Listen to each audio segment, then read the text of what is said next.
The middle level learning centers and innovation. I haven't been able to find anybody who's doing anything like this. This is what came out of our community work, came out of our discussions from the community. And effectively what this is an opportunity to address the concerns that are most often raised in PK-8 systems. And the concerns that are most often raised in PK-8 systems are, how do you do the enrichment? We know we have 530 kids in our 3 through 8 system who are knocking it out of the park, who our teachers have already taken to the top level. Those kids have to be challenged, and they have to be challenged in a way that'll allow them to grow. So that's one thing that we can address through this. We can also address issues of remediation for students who may need some remedial help. Probably located at East Valley Middle School. It's designed to offer enrichment activities for students that are excelling and for students in need of remediation. And it would allow teachers at the neighborhood school to work with smaller classes, because about a quarter of our kids would be at this center at any given time.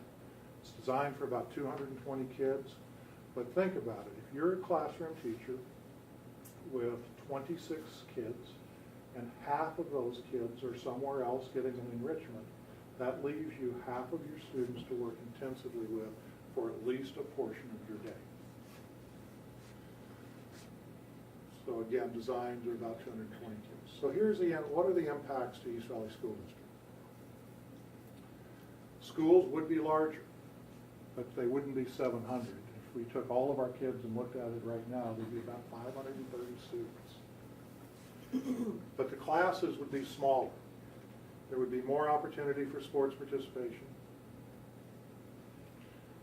There would be more opportunities for accelerated learning and for remedial classes.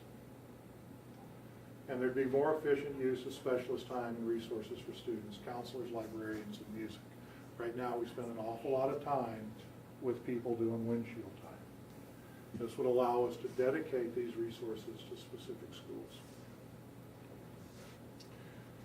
The community would gain 4 competitive sized gyms. If you've ever driven through this community on a Saturday or a Sunday or a Friday night, you see that our gyms are packed all the time.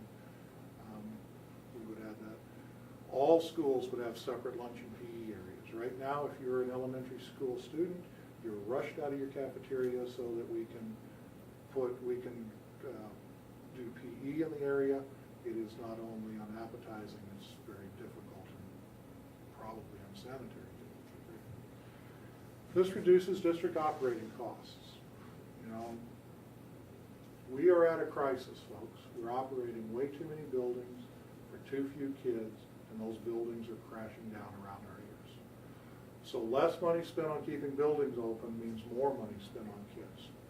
There's an estimate that when Al Swanson was here, he estimated the savings to close a building at right at $1 million per year per building. I don't believe we'll save that much per building because we're not talking about reducing staff. But I do believe we would have significant savings in closing the 3 buildings we're talking about. So when do we lose our investment altogether? This is East Farms. That is the eave at East Farms. You can see that the wall is cracking and is continuing to crack, and you can see the weather there, and you can see that it's been repaired numerous times. So how do we get there? Well, if the bond passes in April, in June of 2011, we would sell bonds, prepare bids, and begin planning. We'd spend an entire year talking about the educational specifications plans. So for an entire year, we engage our teachers, our community, our patrons, our students, and we talk about what our schools look like. In May or June of 2012, we would begin construction, and then in September of 2012, 6th grade students would stay at their home elementary school, and the construction would continue as defined by educational specification process. September 2013, the 6th graders would stay at elementary schools. We'd now have PK7 at all schools. 8th graders would all be either in one middle school or at the middle level learning center, or we could work on some swing space. That is something that needs to evolve based upon what parents need. Can I interrupt? I think that September 2012 should be 5th grade students would say, they would be 6th graders. Yes. Yes. So 5th would stay. September 2012 would be. As sixth grade. Yes. Which is actually consistent with what I'm saying, because 6th graders stay, 6th graders stay. Like the dead No, kids. he's sixth grade. Oh. Fifth grade stays. Okay, but what about 7th graders? 7th There graders you are go. already there. There you go. But yes, let's go back to that one for a second. That's okay. Okay, you better So- walk as they run back. Just use your arrow. But yes, your point's well taken. We would grow into the process. The thing I want to show you here is that the other thing that would happen in 2013 is we would sell additional bonds. You generally sell bonds in $12 to $15 million increments, and so we wouldn't go out on the market and sell $33 million worth of bonds. We'd sell bonds in 2 increments, and so there would be another bond sale in September. And then the plan would be fully articulated in 2014, and I think somebody had a question earlier about what 3 buildings would be closed. What would be closed would be, there actually is about 100,000 square feet of space that comes out of use. We would move out of this building. Mountain View would be closed. The maintenance shop would be shut down, and technology would be shut down. So they aren't all schools that would be eliminated.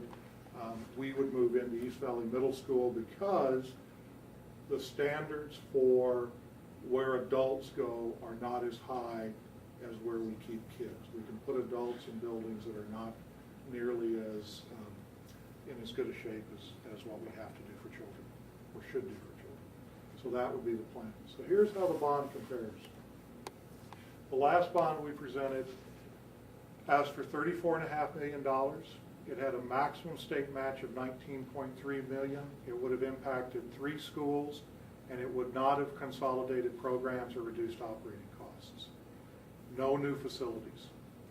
The current bond proposal is for $33.75 million. It maximizes the state match at $32.5 million. It improves 6 schools. It reduces our operating costs and consolidates programs. It puts 4 new gyms, 40 new classrooms, and a middle-level learning center into operation for our district. It's projected right now that would be $86 per thousand. 86 cents. 86 cents per thousand, thank you. And the total tax rate would be $4.39 per thousand.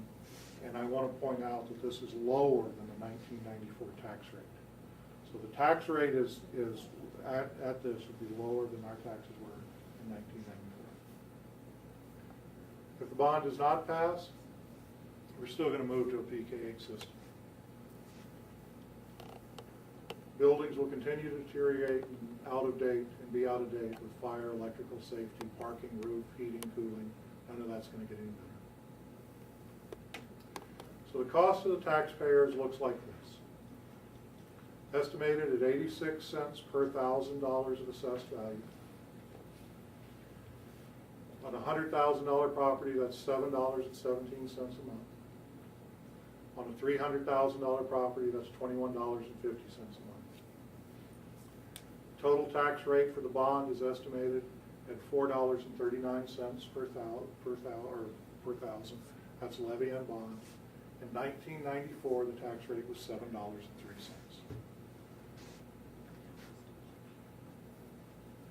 Some seniors and disabled are exempt from this tax, and we will help people who would need to know that. So, can you guess the 3 school districts in Spokane County with a lower tax rate than East Valley? Orchard Prairie. Orchard Prairie. Riverside. Riverside. Riverside. So Riverside has a lower tax rate. Orchard Prairie, Great Northern has a lower tax rate. Oops. 49 kids attend Great Northern. And Orchard Prairie has a lower tax rate where 78 students attend. And those are both K districts. And those are both K-8 districts. But the thing is, the reason their tax rate is lower is none of them have bonds.